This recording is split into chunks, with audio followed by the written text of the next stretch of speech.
Hi guys, I have no idea what I'm doing right now. I have been putting this project off for so long because I've been so lazy and procrastinating and stuff. I'm sorry. But yeah, I'm thinking of starting it right now. So, welcome to the first episode of Malaysia with Meera. And for this episode, I'll be moving around my room a bit because I'm bored. So in this episode, I'm going to tell you basically the top few things you need to know about Malaysia in the first place to be able to learn more about its culture.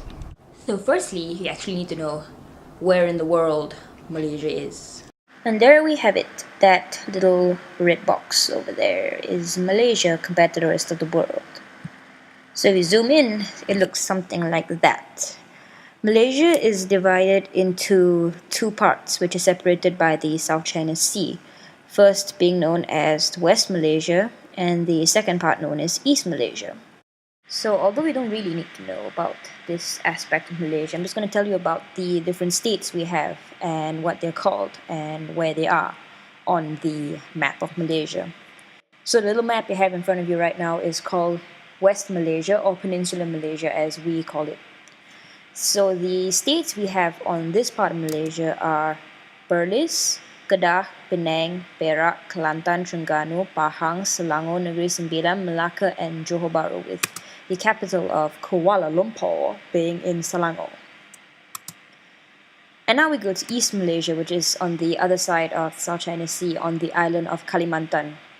It's sometimes also known as Borneo. Most of you might have known it as Borneo, but we call it Kalimantan because that's what the island is called in Indonesian. So here we have the states of Sarawak and Sabah, and the country of Brunei is just over there, and Indonesia is below that, a little bit over there. Thirdly is the population of Malaysia. If I'm not mistaken, Malaysia has currently about 27 million people. 60% of those people are Malays, 30% are Chinese, 7% are Indians like me, and the rest are indigenous people such as the Dayak, Kadazan, Dusun, and Iban races. Fourth is languages.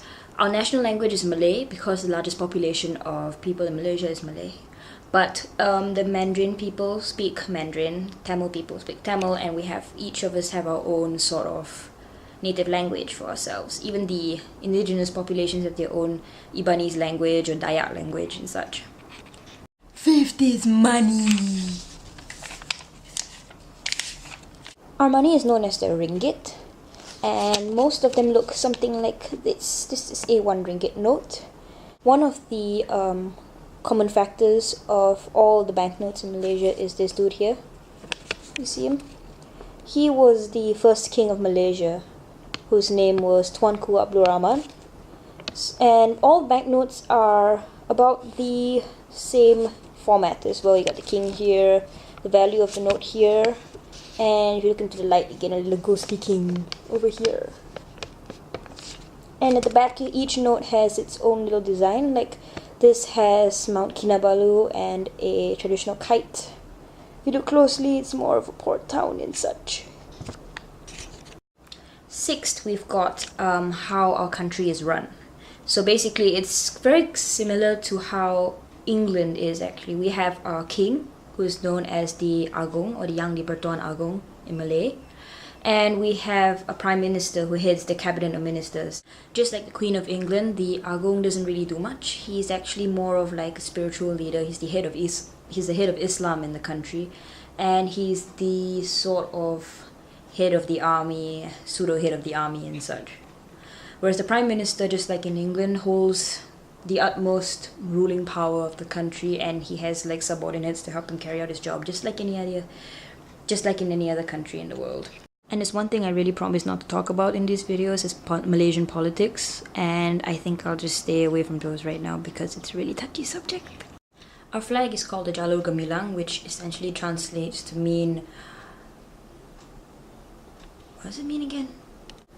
Oh, it translates to mean glorious stripes because it's got stripes. Let me see if I can find a example. So sadly I couldn't find one, but I'll put one on the screen right now. So I kind of suck and couldn't really find a proper picture of the flag, so this is what I could find. And yeah, as you can see, it really looks a bit like the American flag.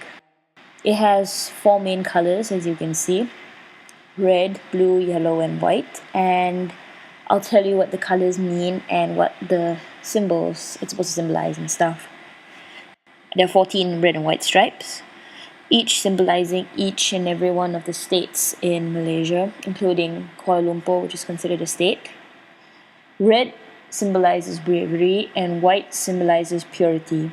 The blue on this rectangle in the background represents harmony, because Malaysia's main thing is the harmony between the races and stuff.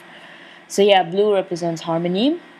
The crescent and the star represent Islam, because Islam is the national religion of the country.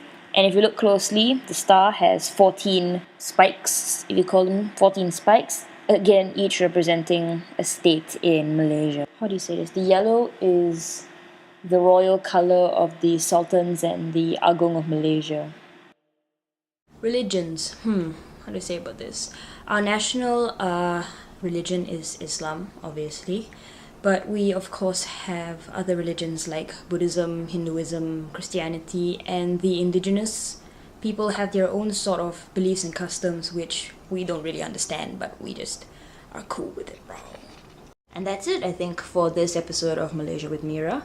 So, in the next episode, I have a feeling that I will forget to do it again within the next week or so. But it will hopefully be about the top 10 things you did not know about Malaysia. See ya!